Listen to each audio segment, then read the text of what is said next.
For some of my friends who have known me for a while, this class will be head and shoulders by far crazier, more wilder, more out of the box than ever.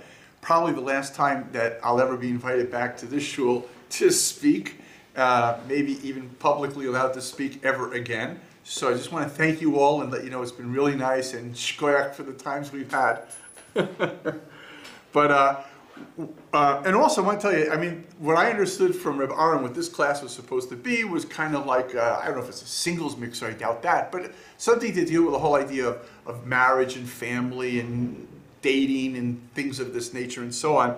And I thought to myself, I thought, I'm probably the worst person in the world. I mean, I've been divorced twice, you know, like I've been in so many different Jewish and non-Jewish worlds and so on. I can't imagine. I guess maybe what I'll do is I'll present a class on what not to do. That I could really be very, very good at, on how not to be, and you know, how to surefire a divorce and so on, because I was really good at that until God sent the real angel, who miraculously, I'm now married over 20 years, which to me, I'm only 20 years old, so it's hard to, but anyhow, it's that's why I kind of find it funny. So I stood up to the challenge, and I'm here, and I'll tell you what we're going to do. Because as some of you know, I'm obsessed with this project that has just gone live a few weeks ago. And for those of you that don't know it, I'll just bore the rest of you for 2 seconds. I've been working on something for 30 years. And that is, I believe that we have a national treasure called the Talmud. And 95% of the Jewish people are totally disenchanted with it, have no connection to it, and doesn't mean anything to them. And that's a shame. So I built the world's first ever Talmudic primer. The idea is not a translation of the Gemara, it's a narration of the Gemara. I extracted 7,000 concepts in the Bavli and Yerushalmi from Brachot till the end of Nida. I built 3,500 links for finding the information and allowing yourself a really, really cool form of navigation. Built a website with a third generation atheist, merits left-wing secular lady from Betzalel and a great Russian hacker programmer. And we went live a couple of weeks ago at the GA booth. And the GA booth, our thing that's called the People's Talmud, and part of the painting on the walls were like pictures of Mick Jagger, Neil Young, Rebbe Akiva. They were all on the wall. And we had everybody from Hasidim, Lithuanians, to rabbi women, to, you know, this one Japanese woman who, the picture Yasser Arafat on the wall caught her, and she said, "Oh, my friend Yasser Arafat, who invited me to his house. I came my first time from Japan." And so you never ever know where you could fish and pull a neshama and share a little light with it. So that having been said, and the website having gone live, and the Jerusalem Post doing, Baruch Hashem, a wonderful reception for it, has left me super busy. And really, if it wasn't for Reb Aaron, I don't think I'd even be here right now, because I'm so inundated with the stuff I have to do.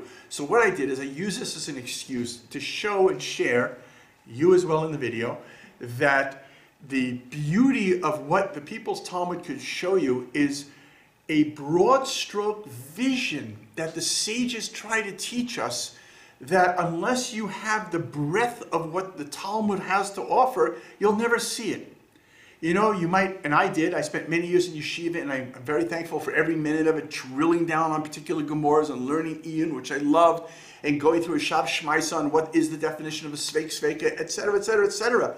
But then I realized I like the majority of the Talmud, whoever even learned it. You know, I had these Lithuanian guys coming over to the booth, these two guys, they were the hardest. The Hasidim were totally cool about everything. But forgive me just for 1 minute, I gotta just tell this one story.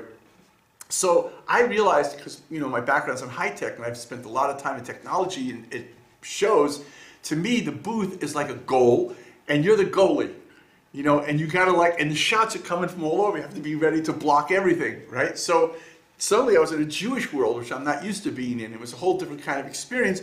But when I saw these two guys with their hats coming, I could feel the body energy. And I'm realizing, okay, Shema Yisrael, they're gonna crucify me on a Magen David, right? I was like toast. And they come over, they're very nice, but very, you know, as they say in Hebrew, qu'est-ce que c'est, right? And I said, so I had to realize, because I'm a basketball player my whole life, how to move the ball around from the right to the left and come up from behind. So right away I said, well, you know, this is outreach. Oh, okay, that already, the guns went a little bit down, because outreach, you're allowed to do anything. you know, and then I had to throw out some of my yeshiva credentials, which meant I was now a total epicurus because I was no longer part of that, or I was completely undercover, and that was cool. I wasn't sure yet what, but they were a little bit more gentle. And so I explained to them, like, you know, what's this all about? And I said, well, you guys, yeshiva guys, probably never learned Yerushalmi Gemara, right? So I said, let's take a look, and one of the things we have in the system are called one-line teasers. And the purpose of the teaser is to get you to go, what? What? And then you click on it, and then you come to the narration, and if you want to see the actual Gemara, we partner with Sefaria, you click on that, and it'll open up the Gemara. Fine. And many other things. So I said, let's take a look at the Gemara Demai. Because I knew that it'd be kind of like, you know, when you play chess, you feed a pawn, and then when they go, bam, you come crashing in with your... So I fed them the pawn, and I knew there'd be this one line that would catch their eye, and it was. And it was called Rabbinic Food Fight. And I saw the two of them both jump back, like, you know, when your doctor hits your knee the way that, right? They jump back, like I can almost hear the chas v'shalom. Chas v'shalom. Everybody knows it's usher to throw food, which isn't really correct, because the Gemara defines only food which will disintegrate can you not throw. But there are many Sephardi homes, when they cut the chal on Shabbos, they actually throw the pieces to the people at the table, as I've seen with my own eyes. But anyhow, that was their body language. So I said, well, let's take a look at it. I said, how about, this is Rebbe Yehuda Nasi, like you hold from him, was he okay? Right? And Rebbe Yossi, right? He was a pretty heavy 380 hitter, right? So here they are. And what's happening? They're at a table, and they don't hold, as they say in yeshiva vernacular, they don't hold from the meiser of the Baal Habayit, of the host. Now, I don't know if you've ever seen this, but I've seen this, where people will come over to somebody's house and very politely, and hopefully that you won't notice it, they don't trust that you meiser your food correctly. So very subtly, they'll move their knife against the peas and push a few to the side while mumbling something, hoping you might not see that. So that's what Rebbe did. Rebbe starts to push a little to the side. Now, however, there was a guy across the table who hated Rebbe, which is hard to imagine, but that's what he was. And he was sitting next to the homeowner. And he says, quick, quick, look what Rebbe's doing. He doesn't hold from your hechsher. And when the guy looks, Rebbe, being, of course, lightning fast, understood what was happening, picked up food and threw it at Rebbe Yossi. Rebbe Yossi catches on right away, throws the food right back at Rebbe. And so the Baal Habayit says, they're just having a food fight. Now, of course, Rebbe and Rebbe Yossi were only throwing exactly the amount of food that they wanted to meiser. But think about what's going on here. The Baal Habayit didn't say, chas v'shalom, Rebbe's having a food fight. The fact that Rebbe was having a food fight didn't even blink an eye. In fact, that was okay. Just one of those rabbis having another one of those food fights, which is an amazing kind of a thought if you were actually to think about the Gemara. So these guys says, well, that's an amazing. I said, yeah, and if you don't believe me, click, we opened up Sefaria, and there was the actual language of the Gemara. Read it for yourself. So they said, yeah, that's really incredible. I said, no, you know what's really incredible? Right now, and this class included, you've just learned a little bit of Yerushalmi Demai. When would that happen in your life?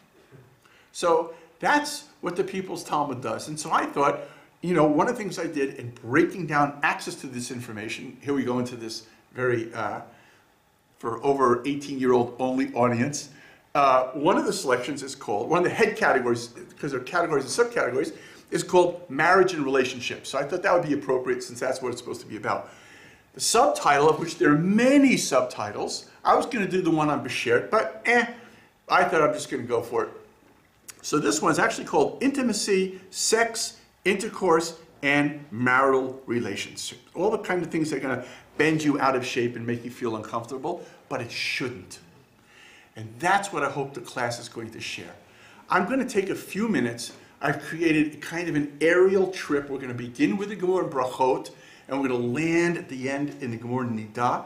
I'll quote the sources, so if you want to write them down and see that I didn't quote them correctly, you're welcome to.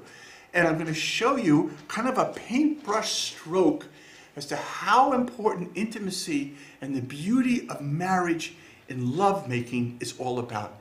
Because I think that what happens and what's happening now in our generation, and I don't try to go into Kabbalah, especially not when I'm being on video, but I will share with you something a little bit that I learned, which is why there is this whole collapse of sexual morale on every possible angle, from rabbis getting caught in fiascos to horrible situations here to whatever. I don't even need to tell you, you know more about it than I do. And the reason is because in Kabbalah, we know that the whole process of creation is a Kodesh Baruch Hu on the level of Keter, on the level of the crown, wishes to place the crown on the, bless you, wishes to place the crown on the head of the queen, or the princess. And the queen is called Malchut, she's the kingdom. And so therefore the crown has to come down through these 10 various levels until the crown sits on top of Malchut. And so the last barrier before the crown can actually reach the level of Malchut is Sod, which is Yosef HaTzadik. Notice he's not called Yosef Avot or all the other terminology. Yosef is the only one called Tzadik, the righteous one, because the ultimate battlefront for holiness is in the sexual arena. And so therefore Yosef becomes the Tzadik because he is that last threshold, which is why there's also Mashiach ben Yosef before Mashiach ben David, because this is a double process, the process of Kedusha in the face of insanity, and also then the process of resolution, which is King David, which is the ultimate Mashiach. But this therefore becomes, right before Yemot HaMashiach, is going to be this complete chaos of the relationship and holiness between man and woman. And this is also based on the idea of Sof Maseh Machshavat Tchila, that the last thing a person does is the first thing a person thought about. So to Kodesh Baruch Hu. The first commandment of the creation of the human as man and woman together called man, meaning as human, was to be fruitful and multiply. So therefore the very first thing that God said to man was about intimacy. So therefore the very last thing will be the final battlefront on that world of intimacy. And therefore that will make getting married very difficult, having relationships, staying married, all of these other things. This will be the war before the final resolution of when man and woman will be able to reunite in the joy and holiness. And so therefore, I think that part of our struggle is not only the period of time that we're in dealing with what we have to deal with, but it's also that we've lost a knowledge as to what a marriage is all about. Reb Palm, Zichrono Bracha, was one of the Rosh Yeshivas of Lakewood in America. He once asked, I always love the math here, it's like of the 3 forefathers, is that 7? Anyhow, so of the Avot, right, which couple had the ultimate love? And his answer was Yitzchak and Rivka. Why? Because it says that Yitzchak only loved her after they were married. Right? Yaakov, what's that? Yes. Right? By Yaakov, he saw Rachel, he loved her immediately. But by Yitzchak, the love was, and Avram Sarah, we don't know because they're already on the scene married. But by Yitzchak, it's only love after marriage. It's so anti-Hollywood. It's so not about falling in love.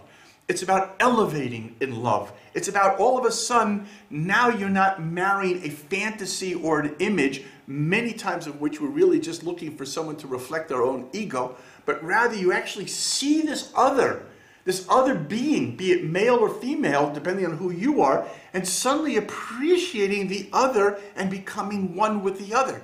This is an amazing thing. And when you really see the other as for who they are, then you will see in them also the Tselem Elokim, that they too are carrying a unique spark of creation from God. And therefore, no matter what, of course there are problems and arguments and all the rest of it, but the panemius, the inner connection begins to come together where these two Tselem Elokim create the Shem Hashem. This creates real love. And it's something that people have to work for. It's not given to them. It's something that through their work and continuation and applying themselves together, overcoming their struggles, that beauty comes together. And so that's what I would like to share with you tonight. To run through the 725 different quotes I brought in. Just kidding. But sometimes, I must tell you one thing about this People's Talmud. I hope that you guys will go. It's thepeoplestalmud.com. And we only have the first Seder of Zeroyim up so far. But I'm working as fast as I can. But you'll see, after a while, it's like a freaking one-armed bandit. Because you're going to drop in your request. It'd be cool if you had little computers like this, shink on the side. And suddenly, all these sources are going to come out. And that's kind of the problem I had. So many sources come in here till the morning. So I try to trim them down and to try to build a little thought, just that at least tonight we can have some sort of a different look at intimacy between male and woman, of male and female, in terms of what marriage can really offer. So the first one I begin, because we're going to, according to the order of the Gemara. By the way, there are maybe 10 times more of what I didn't bring than I did bring, so this is just a little taste, if you will.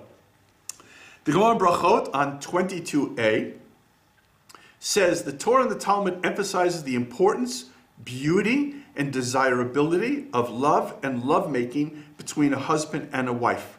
Nevertheless, the Gemara says that scholars are cautioned to exercise self-control and not hang around their wives like roosters. Now, what is this Gemara talking about, right? So we know that a rooster is always the classic example of sexual passion. Or maybe you don't know that. The Gemara says that how do you know if eggs are fertilized? If there's a rooster in town, and the Gemara goes that roosters are so, into their job, if you will, that the Gemara says that even if there's a bridge over a river, the rooster will risk its life to cross it to make sure that it's able to fulfill the wills of the hens, if you will. But the point of it is that you see here, the first point the Gemara begins with is the natural acknowledgement of male passion. It's healthy, it's fine. And in fact, if you notice, the Gemara only qualifies it by a Talmud Chacham, because a Talmud Chacham is no different than any other man, hopefully, and therefore probably shares the same passion to be with his wife as any healthy male would and should. But he has to be aware that he has to be able to control himself maybe a little bit more than his average bear, so that he's able to have more time or more vision in other situations, as we'll see later, than merely being connected to his wife on such a level. Brachot 57a, I call this one the Oedipus complex and wet dreams. Okay, that's probably, at this point now, the cherem has just officially been, but this is the Gemara. You know what I mean? I'm just quoting you the Gemaras. The Gemara here, if you probably, many of you are familiar, the last parak in Brachot, one of my favorite, is dream interpretation. So how many times are people, especially little kids, when they have naughty dreams and so on, are made to feel bad and so on about, how could you even have such a thought? Gemara doesn't do that. The Gemara tells you that in the world of dreams, things that you see have no necessarily relationship to even what they're talking about. So voila. The Gemara says that if a person sees himself in a dream having sex with his mother, it will increase his understanding. He'll have bina yetera. If a person sees himself in a dream having sex with his sister, it will increase his da'at, his knowledge. And if a person has a dream of having sex with a young engaged woman, he will merit to study a lot of Torah.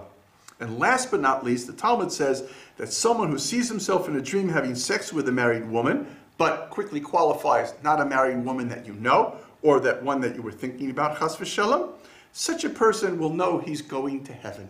It's an amazing idea. Dream interpretation. Images which may have made a person come to feel guilty or bad or who knows what, the sages are showing us, as the Zohar says, there is nothing in creation that doesn't have the potential to be converted into a mitzvah. Everything is saturated with the holiness of God. And so therefore, even these things, which maybe a person would never even tell they had such a dream, the Gemara in black and white puts it out there. Don't be afraid of these things, because all of these things and what they symbolize on much deeper levels are really levels of elevation. In fact, in many places in the writings, more in the mystical writings, sexual immorality is referred to as fallen chesed. That the idea for sexual purity and sexual joy is a blessing from God, and its abuse or misuse is like dropping the blessing that Hashem gave us. So here too, it's showing this as a level that even in the level of dreams, which as Freud would have a field day with, these are things that can be elevated into the most amazing of holy things. Brachos 60a. Sexually pleasing your partner determines the baby's gender. This Gemara actually appears a few times throughout Shas. It's called like baby shopping, if you will. The Talmud says that if the man climaxes first, the couple will have a girl. If the woman climaxes first, they will have a boy. This is explained that since a man would rather have a boy, he is rewarded with one for having sought his wife's happiness first. And since a woman would rather have a girl, she is rewarded with having sought her husband's happiness first, right? So therefore, imagine lovemaking where each party is only interested in the other party's happiness.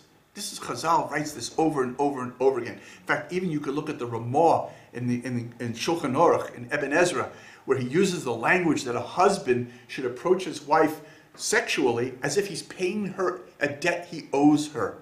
In other words, the truth be told, unfortunately, so often, especially in the culture that we are immersed in, sexuality is all about me. It's what's going to turn me on, what's going to give me pleasure and happiness. But here's the irony.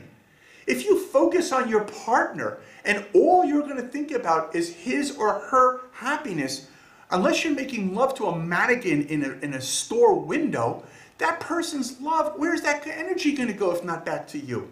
So the irony of it all is by being selfless, you actually are going to be much happier than by being selfish, which the other party can sense that as well, and it just creates an unfortunate and horrible situation. Because here's a situation of talking about bonding and unifying, each one focusing on giving to the other. Now we move to the Gemara in Shabbat, 13a. In a Jewish marriage, there are many times of the month when couples are not permitted to have intimate relations, nor even put themselves into situations which may lead to such relations. There are many ideas behind this, such as, and I think this is a beautiful idea and such a novel concept from our sages, giving a wife her space, recreating a desire, focusing the bonding on other aspects of their marriage, and much more. So these times, which we call the period of nidah, which is that one is pushed away from the other, are really not, there's some tribes in Africa when a woman has nidah, she's demonic and who knows what, I'm not even going to go into that. But from the Jewish point of view, not at all. Its absence makes the heart grow fonder. It's like every single time a woman comes back from her mikveh, it's like having mini marriage, getting married 12 times a year, every single year. And it's also about understanding that, especially for men, that women are not the property of men. Women, surprise, are human beings. Whoa, where'd that idea come from? Women are human beings. And these are, when a woman agrees, note the word agrees, right? That's fundamental in Jewish marriage. When a woman agrees to marry a man, he should bow on the ground to her. She's willing to basically shut off her life, shut off other men, and focus on you. Wow, that's pretty awesome, right? That's pretty amazing. This human being is saying, yes, I'm willing to commit my life to you. That's an incredible statement. And that's really something to be respected. But that person, as a woman, is also entitled to her own space. And the sages guarantee that. Here the Talmud discusses if a husband may, this I love, by the way. Sometimes I have a feeling that the Gemara, Judaism, and what we know today are not necessarily the same religion. Although obviously we have to understand that our sages have brought this forward, and what we do today is actually a reflection of the needs of our generation. But when you see the gap from where these ideas came from, it's quite amazing. Because we know, for example, in a religious home today, that often the couple will have separate beds for modesty reasons and also for reasons in terms of family purity. But look at the question the Gemara asks. The Gemara asks, Talmud discusses if a husband may sleep next to his wife during their time of prohibition if they're both wearing pajamas, right? And why? Since Jewish couples normally sleep naked, arm in arm. Take a look. It's right there in the Gemara. Not making it up. Talmud answers no. Because during the time they are prohibited to be together, this is the language of the Gemara, she is seen as another man's wife. Of course, she is not available to any other man, but the image drives home the point that just like the husband would never dream of sleeping next to another man's wife, even with pajamas, that is how much he needs to respect his wife's space and privacy during this time. Gemara Shabbos 140b, the woman's body redefined. The wife's rights include sexual pleasure from her husband. We always think, especially as men, that going into a marriage is all about woohoo, right? And we even call it, there's the expression in the Gemara, it's called pas, which is a word for bread, basal, and one has bread in their basket. That's the idea of a married man, that if he has a Yetzer Hara, or I would actually call it Yetzer Tov, then there's a woman who's permissible to him, his wife, right? Which in fact in Yiddish, if a man's not married, then it's called pas nisht, but leave that aside. Anyhow, so the truth is, from the sage's point of view, Sexual pleasure is the woman's right. It's the wife's right, as we'll see a lot more in the Gemara going forward. So the Gemara says that Reb Chizda offered his daughters advice on how to be endeared to their husbands. Be modest in front of them, eat gracefully. I love this one. Avoid herbs at night because they create bad breath. Just like, you know what I mean? I mean, here, I don't know if you know who Reb Chizda is. I certainly don't know. But all I know is if Reb Chizda walked in the door now, we would evaporate because we wouldn't even be able to exist in the presence of such a man. And here you think that a holy man is only involved in woohoo, you know, how the Zera Anpin connects to the, and so on and so on. And yet he's telling his daughters, by the way, just be careful of the bad breath thing when you go to bed at night. It's a little bit of a turnoff. I just think it's so absolutely beautiful because it means everything within the 360-degree spectrum of the world of creation can be elevated for holiness. And so he offered his advice to his daughters how to make love with their husbands while maximizing their pleasure, because included in a wife's rights were to assure her sexual pleasure when she's with her husband. In many cultures, the words for sexual intimacy and the various sexual organs of the body reflect the dignity or the disgrace about such behavior. I mean, one of the things I used to do in some of my classes, I would ask people in the room, say, has anybody, by show of hand, and you don't have to show your hands, any of the cameras on me, but by show of hands, has anybody ever watched pornography? And nobody ever puts up their hand. It's incredible. A multi-billion-dollar industry and nobody watches it. How does that work? That's incredible, right? Well, God forbid, nobody watches pornography, but it's like one of the biggest industries in the world. But the problem with pornography, among many, many problems, is it steals your life because it puts you into such a false world of myth that you lose touch with the actual beauty that HaKadosh Baruch Hu created for what a real relationship of a man and a woman on all levels of intimacy. Physical intimacy is extremely important, but emotional intimacy is even more important. How can you have emotional intimacy when a person's destroyed themselves through this facade of what life is really not all about? And not only that, how does it translate into culture? How many things do men especially send to each other? It was a yuck kind of funny thing about making fun of holiness and sexual relationships and families and things, because it's kind of, hey, I'm one of the guys. What a shame. What kind of terminology do you live in a society when it refers to parts of the sexual organs or parts of God who made our body with disgusting terminology? And when you look at the terminology, as you'll see in 2 more seconds, that our sages use about our body, you realize that our bodies are created by God and they're beautiful and they're sanctified and they're made to have pleasure, but pleasure inside the Garden of Eden, not outside the Garden of Eden. So in honor of a woman's body, in honor of a woman's beauty and her body, the Talmud offers terms for a woman's breasts as pearls, and for her private part as oven. The Talmud, rather than deny or ignore, understands the natural attraction most men have to women's breasts. Instead of allowing her to be reduced to an object of immoral desire, they are called pearls to show their great beauty as well as their great wealth. And like wealth, they belong only to the proper owner, the woman.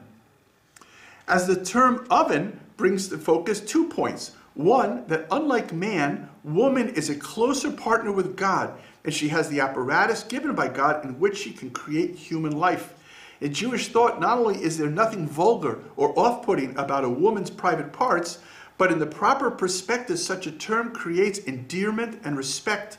The oven is also seen as the backbone of the home and the family. In this sense, not all intimacy is only about becoming pregnant. It is also about building and binding through real love. As such, the oven, in this sense, is what provides that love and care to her husband when he becomes attached, both physically, emotionally, and spiritually with his wife.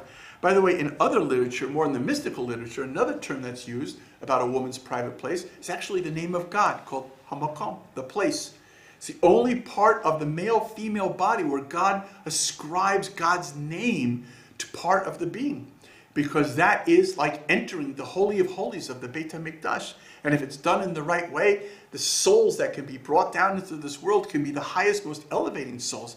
I mean, at least especially, I'm not to speak, God forbid, ever about other nations or religions, but at least about Jewish women. When a Jewish woman walks around pregnant, she's in the lottery that maybe she's got Mashiach.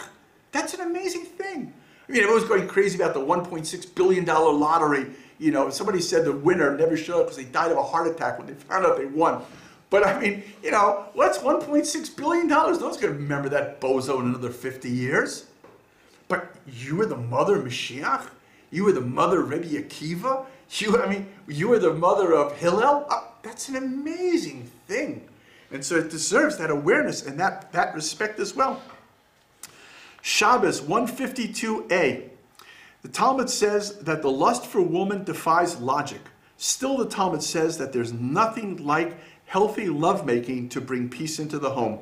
The Talmud says this is because the joy of a husband's heart is his wife. The couple's heritage is their children, and the glory of his face is his beard. Nonetheless, the Talmud cautions that excessive lovemaking in one's youth will blacken his face in old age, and a life of immorality brings on old age quickly. Eruvin 63b. The Talmud warns a person to be careful not to interfere with married couples being able to share intimacy. Talmud says that such a person will be referred to by the words of the Navi, of the prophet, as one who chases many wives from their house of pleasure. This is what the Gemara is actually not the Gemara, it's the Navi, the prophet, uses the language of a husband and wife in their intimacy as a house of pleasure. It is very beautiful to see that a happy marriage views its moment of intimacy as the house of pleasure. It is important to note that in Jewish thought, holy intimacy between a husband and wife has never been viewed as a human weakness or ugly, but rather as both beautiful and a God-given pleasure to man. Eruvin 100b. There is no room, now we'll flip to the negative.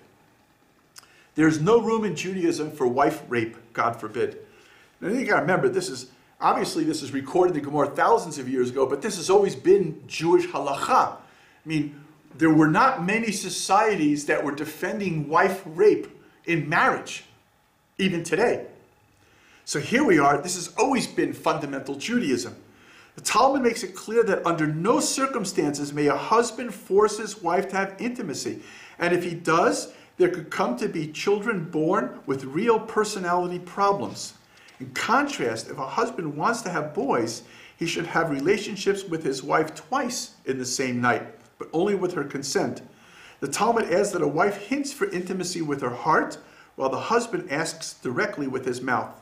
The Talmud adds that one such time for a wife's desire to be the strongest is when her husband is getting ready to leave on a trip. Moed Katan 23a. What is called a really long time without sex? Right? Gemara is dealing with real life. What is an answer? Talmud says that a really long time without sex is called 30 days. And here I actually wrote a little joke because I didn't want to be too heavy all the time. So I don't know if you know this joke, and you'll edit it out later anyhow.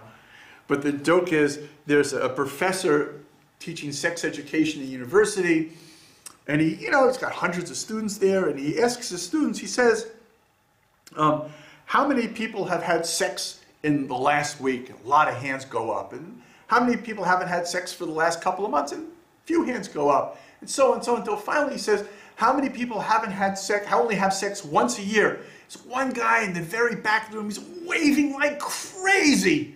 The professor says, hey, listen, if you're only having sex once a year, why are you so excited? He says, it's tonight. Anyhow. Tov. Sorry. So, Gemara Chagiga 5b, the art of making love. The Talmud says that a man's excessive chit-chat in the bedroom with his wife will be played back in the next world. Yet, the Talmud teaches that the rabbinic approach to lovemaking is about being playful, conversational, foreplay, and intimacy with passion, as you'll see in a few more minutes. In fact, the Gemara says that Rev Kahana, got this? This is wake-up time. The Gemara says that Rev Kahana snuck under the bed of Rav to learn how Rav made love to his wife. Yes. And he says, and he discovered that the art of making love includes joy and laughter and lovemaking like a hungry man. Yevamos 111b. The Talmud says that normally a married man can hold himself back from relationships with his wife for up to 30 days. Marital intimacy is a huge subject among the Talmudic sages, as we're seeing here tonight. On the one hand, intimacy is seen as the right of the wife. For example, a husband cannot force his wife to be with him. On the other hand, the sages recognized a clear biological need of the husband that, if he doesn't find love at home, God forbid, it could lead him to find satisfaction outside of the home. Therefore, it is left to a wise wife to be sensitive to her husband's needs as well as her own. Still, there are times when intimacy is mandated, such as on the night of her return from the mikvah, or other times when it is encouraged, such as on Shabbos or Shabbat night. And a woman who uses sex as a weapon against her husband has given him grounds for a divorce. Marriage is seen as an opportunity for a couple to express true love, not as a prison for people to suffer. Ketubot 4b. The Torah and the Talmud put great emphasis on the need for authentic intimacy between a married couple and how important it is for them to be close and share joy. To this extent, the Talmud makes it clear that a couple that live in the same home but not in the same bed is not called for the wife being with him. Ketubot 63a, sex is not a weapon. If a woman claims she has a headache, don't get nervous ladies, it's going to go both ways here. But if it starts off this way. If a wife claims she has a headache so as not to be intimate with her husband, there is a fine in court for that. The Talmud says that if a wife refuses to have sexual relations with her husband, she loses a certain amount of money from her ketubah each time this happens. Of course, if you sort of play that out, it's kind of like, awkward, like you're coming into the bet bin, it's like, it's just like, well, you're down to about $3,250, Mrs. Schwartz, all right. But the practical side of it is quite humorous, but we'll leave that for Saturday Night Live. On the other hand, if a husband claims he has a headache, voila, the tables get turned. So as not to be with his wife, there is a fine in court for that. If a husband refuses to have sexual intercourse with his wife, the court adds a certain amount of money each time to his wife's ketubah. Incredible. I mean, incredible. This would be incredible today. And this is thousands of years ago. Because it's really got its finger on the pulse of real human intimacy and relationships. And only when you're really focused on what's really real can you come to what's real joy and real happiness. So, the Gemara continues and says that if a wife says she wants to stay married but refuses to be intimate with her husband so as to torture him, the court will make a public proclamation to embarrass her. On the other hand, the Talmud says that if a wife is willing to waive collecting her marriage contract, we call the ketubah, and demand a divorce because she finds her husband repulsive, then the court will stand behind her and force him to divorce her. It's important to remember that the ketubah, the marriage contract, is to help the wife against her husband divorcing her on a whim, since he would have to pay her money written in the contract. But if the woman wants the divorce, then the reason for the ketubah falls away, since she would not have to pay him. Nidorim 20b, love and sex, it's a package deal. There isn't one without the other. Marital intimacy without love is immoral. Even a husband's diminishing love of his wife by thinking of another woman while making love to his wife is brought as an example of a violation of the Torah prohibition, do not go after your heart. Which is what we say, of course, in Kriya Shema. The Talmud says that intimacy and purity during lovemaking between a married couple can bring beautiful-looking children. Talmud goes further in saying that a consenting married couple should enjoy their lovemaking without restrictions, like cooking meat or enjoying fish. The Talmud states that a husband should make love with passion of a demon to satisfy his wife's desire. I guess maybe that's what Mick Jagger was talking about, sympathy for the devil, but I'm not really sure. But it's amazing, really amazing. I mean, think about this. Anything else, I mean, look, once upon a time was a yeshiva guy. I don't know what I am anymore. But I think I've become a Picasso. But I was once a yeshiva guy. I remember, like, in the yeshiva world, you deal with the sugya. you pull it apart. It's not just, oh yeah, we're not like dogma, you know? It's like you pull it apart, you understand, you go down to the analysis of what is this, what is that, and all the rest of that. But if you were to just apply the same kind of thought, this would mean, if you really wanted to do this, as we say in yeshiva vernacular, lumdishly, if you really want to get down to the sugi, as we would say. So A, it would mean you have to know what a demon is, right? Because how could you make love with the passion of a demon if you don't even know what a demon is? Just referring to a class I once gave in this very room. Around this time of year. Yeah, exactly. That's right. It was our Halloween special. So if you know what a demon is, then you can understand what the passion of a demon is, or at least imagine what it is. But this is amazing, that the Chazal are using the demon as a reference to the passion that a man should set out to satisfy his wife's desires. Not to satisfy his desires. It doesn't say be a demon. It says act like a demon in making sure that your wife is happy. In fact, the Talmud brings cases to show the permissibility. Well, I'm going to leave that part off the camera. Never mind. Okay, that's for the only over 60 crowd. Okay, which I'm proud member. By the way, I turned 64 this year, and my wonderful wife gave me a birthday card, and it was like a picture of the Beatles, and when I opened it, it just said, yes, as a reference to, will you still need me? Will you still feed me when you're 64? So that was exactly. Okay. Here we go. So the Gemara, yes, the Gemara brings 9 examples of where intimacy between a husband and a wife could actually damage the nature of a child that would be born from such an event. A wife who consents to intimacy with her husband from fear, or he rapes her or hurts her. As an aside, I think we've sort of mentioned it, but the Gemara mentions here as well, a wife can go to a Jewish court and collect damages from her husband if he hurts her during intimacy. And we'll see later, the Gemara says, even if he didn't mean to. B, if she is a hated wife. C, a wife who is in mourning or has been excommunicated. D, if the husband's thoughts were on another woman. E, if they are in the middle of a fight.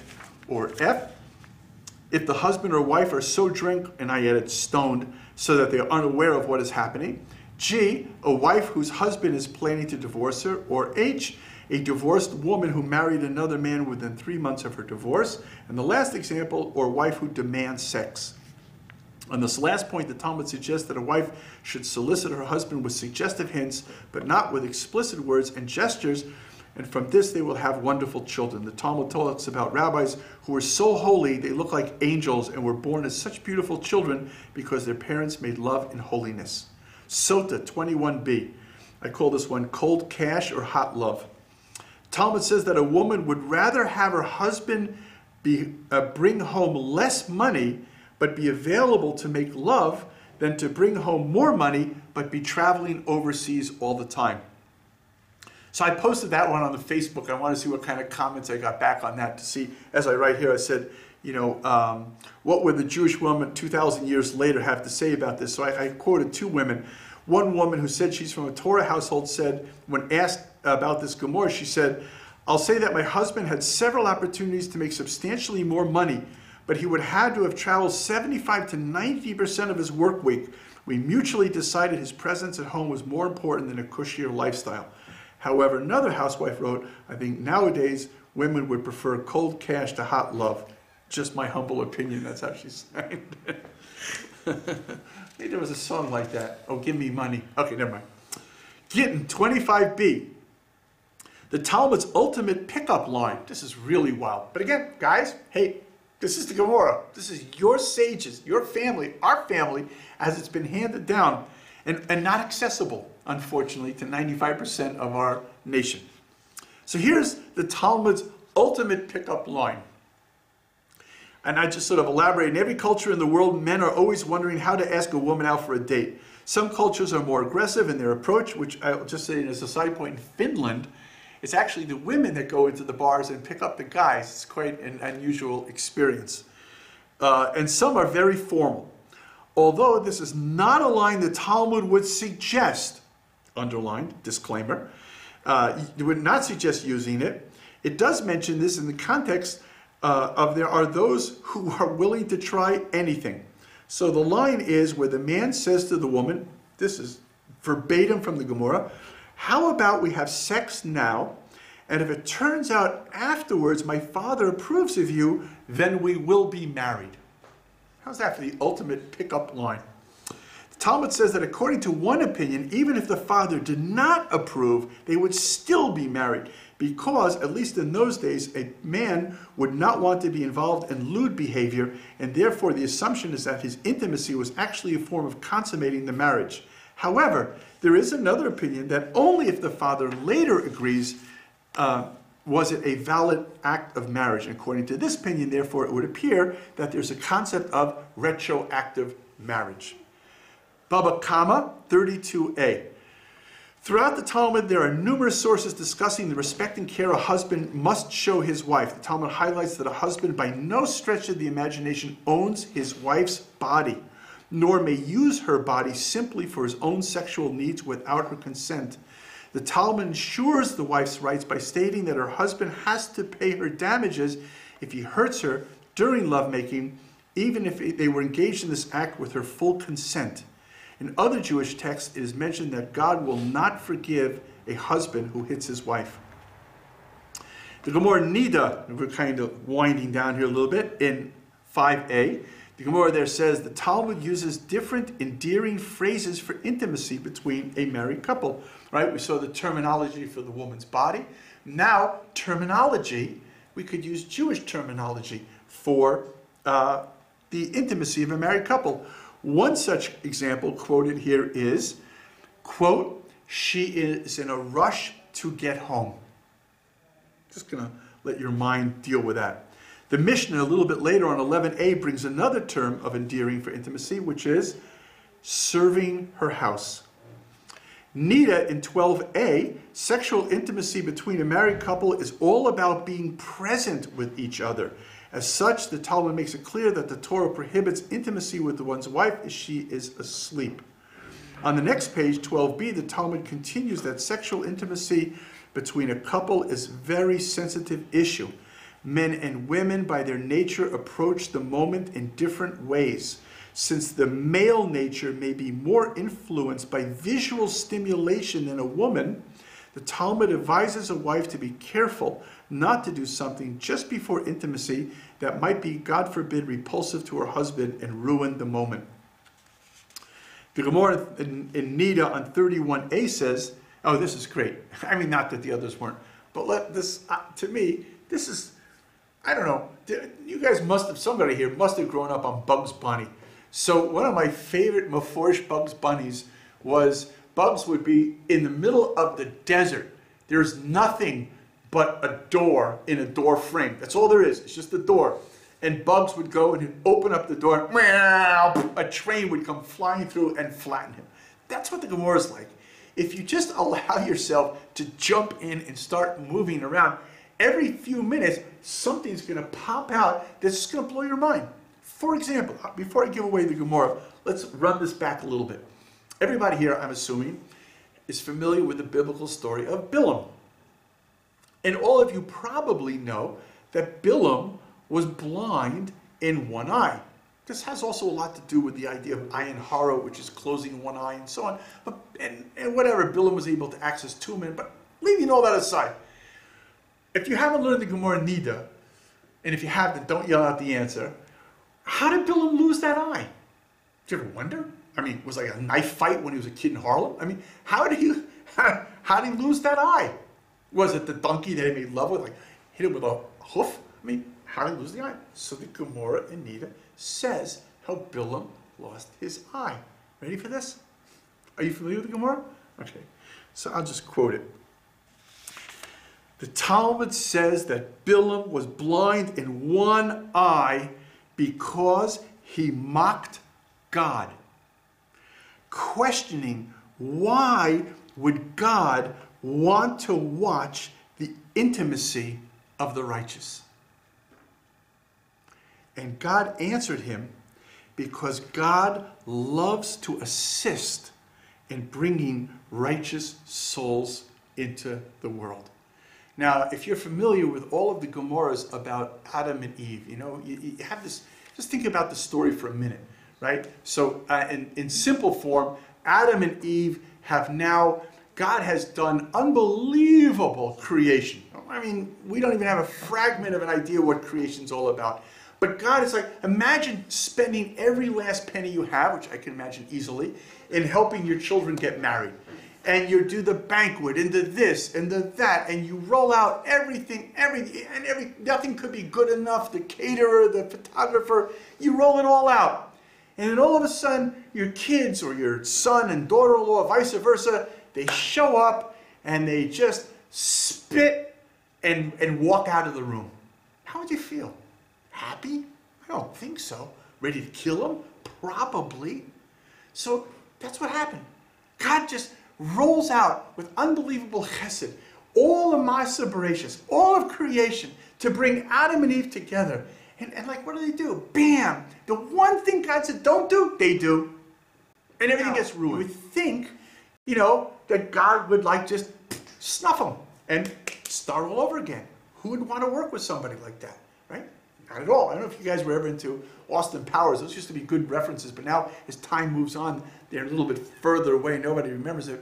But there was one in one of the episodes where Mr. Evil, was that Mr. Evil, I think?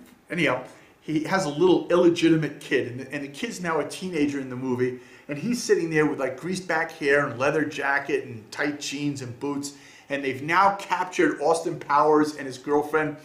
And like as in James Bond, Mr. Evil is like telling the guards, take them into this room, and in this room, slowly the floor will move back, and there's water with piranhas, and at the same time the walls will crush you, and you will die a horrible death. And the kid says, Dad, just have your gun for me, like bang, bang, like what's with the walls and the what? Just bang, bang, what, like, right? Because of James Bond, that never happened. Always had to be some elaborate way that James Bond was going to be killed, so that he just went boom, right? So you think God would just go boom, but no, not at all. God says, when they said we're naked, God says, well, I don't think those fig leaves are for you. God designs designer clothing with every single animal woven into it, and that the fabric had the feel of skin. God was with us no matter what, and that lesson is a great lesson in tshuva. That no matter what we've done, as Rabbi Nachman always says, if you believe you destroyed it, you can believe you can fix it. So no matter where we are in our lives, we can recapture our lives. We can take back our lives and live the life that we were being able, created to be. And when you realize that everything is kadosh, everything is holy, and therefore HaKadosh Baruch Hu's joy in being able to create ichud, to be able to bring together man and woman in order to be partners with God, as the Gemara Kedushin says, every child born has three partners. It's the mother and father and God that come together. The mother and the father create the body. I'm sure you're aware of this. If you look at the word Adam, it's Aleph and Dam. Dam is blood because that's the nature of the body. So Dam is the gematria of 44, which is the gematria of Av and Aim. Father and mother together of 44. And then God brings the Aleph, which is the Neshama. So that's Adam, that's Adam, is the soul in the body. All three participating there. So God, there's nothing unholy about intimacy. And that was what Bilam was mocking. What, God, you have nothing more to do than to watch tzaddikim having intimacy in their homes? And for that, Bilam lost his eye, because he couldn't see the holiness in that. He would be something that was maybe a weakness of human personality, or something that we had to do, or something that was animalistic and below human dignity. Not at all. That's the beauty of it, is that it's actually something which is part and parcel of our lives. It's the essence of our lives. As the Gemara, as the Torah actually says, that it's not good for a person to be alone, because when a person's alone, they think that they are a yachid, an individual. And therefore, they're not humble before God, because the only one who is as one is God. And therefore, by realizing that we're not one unless we are whole with an other, then we're really not anything, because only God can be the one. What we can be is the second, but not the one. That's God. And here's the last Gemara that we'll finish on, which I just thought was really beautiful. I mean, I thought all of them were, but it's also Gemara Nida, 31b. And the Gemara talks about the preferred, and the key word here is preferred, not mandatory, preferred position for intimacy. And this is without, like, you know, blacklight posters and all the rest of it. This is our sages talking. And that is, I think, what they call the missionary position, right? The man on top and the woman on the bottom. Now, why? Where does that come from? So the Gemara answers. Gemara says, this is because they each face, meaning the man and the woman, they face the source of where they came from, just as Adam and Eve were created. Talmud says that Adam was created from the earth. Thus men face the earth at the time of intimacy, while Eve was made from man. That is why she faces her husband. This is why the Talmud explains as well that a woman's voice is sweeter than a man, because she is the 2.0 version of creation, while he is only the 1.0. She was created from man who already had a voice, and therefore her voice is the more improved model. Where man and woman were created from, according to the Talmud, also explains why it is easier for a man to have sexual pleasure than necessarily for a woman.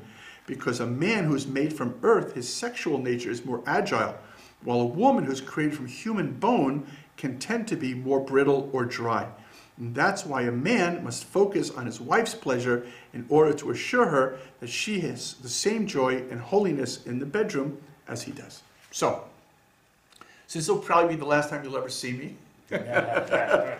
after a class like that, I just thought maybe it would be a very warm and refreshing wake up to remind us of our Jewish perspectives on these issues, not to be poisoned and polluted by all of the gook that's out there in our newspapers and our internet and all of the rest of that, but to really understand the gift of joy that God gave us in this world, and to find within ourselves, no matter where we have been in our lives, do not allow your future to be a prisoner of your past. Say goodbye to your past. Free yourself from that past and become like a newborn child. Start your life anew. That's the beauty of tshuva, that you can just free yourself from all the baggage and allow yourself to claim happiness. It's your gift. It's the gift that God wants you to have. And by understanding what real intimacy is and what real marriage can afford, and with that holiness of a couple working together, certainly with all of its problems, but that's part of what life is all about, that becomes a challenge that really becomes something worthwhile. And we always say that, by the way, by a little boy at his Brit. It's an interesting question. They say, you know, just as he entered into the covenant, so may he enter into the Torah, because that means the reference to the bar mitzvah, and then into the chuppah, which is reference to marriage, and into ma'asim tovim, into doing good deeds. And of course the question is, well, why does he have to wait till after marriage to do good deeds? Right? Just say, it should maybe say he should enter into good deeds and then bar mitzvah and then good little kid, right? So the answer is, it's very easy, or easier, to be nice and friendly with other people, because you can maintain a certain face. But when you spend your whole day lifting and maintaining that face, and now you walk into your own house and you close the door and you just want to go like a pop balloon and unwind, and suddenly there's another person there who sees you or hears you snore at night, or all the other things that we do, we're not going to say, but those things, and still loves you. That's the place to do chesed. That's the person to give your love to. Because that's the person, as I said earlier, who's given up their life to be with you. What greater endorsement could there be than that?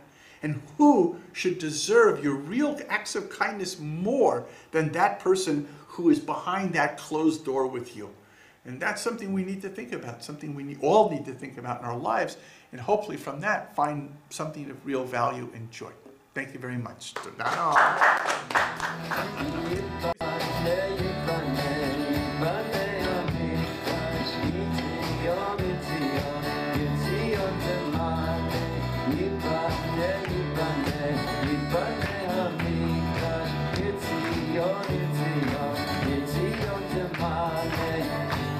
Shama shir shir chadash, u'v'nai